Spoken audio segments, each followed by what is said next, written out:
she had the, whew, she had these niggas in a frenzy.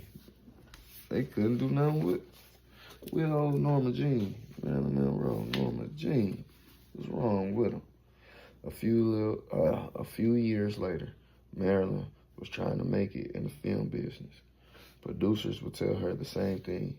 She was attractive enough in person, but her face wasn't pretty enough for the movies. She was getting work as an extra, and when she was on screen, even if only for a few seconds, the men in the audience would go wild, and the theaters would erupt in catcalls. But nobody saw any star quality in this. One day, in 1949,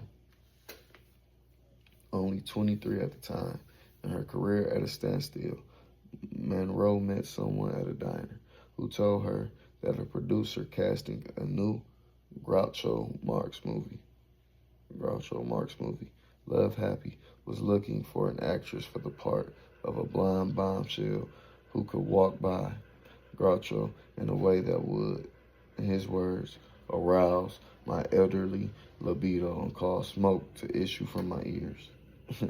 Talking her way into an audition, she improvised this walk. It's Mae West, that Theta Bar, and Bo Peep. Okay, it's Mae West, Theta Bar, and Bo Peep all rolled into one, said Groucho after watching her saunter by. We shoot the scene tomorrow morning. And so Marilyn created her infamous walk, a walk that was hardly natural but offered a strange mix of innocence and sex. Over the next few years, Marilyn taught herself through trial and error how to heighten the effect she had on men. Her voice had always been attractive.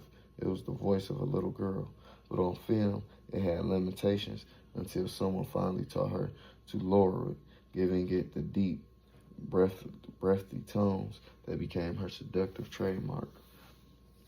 A mix of the little girl and the vixen. Before appearing on set or even at a party, Marilyn would spend hours before the mirror. Most people assumed this was vanity. She was in love with her image. The truth was that image took hours to create. Marilyn spent years studying and practicing the art of makeup. The voice, the walk, the face, and look were all constructions and act. At the height of her fame, she would get a thrill by going into bars in New York City without her makeup or glamorous clothes and passing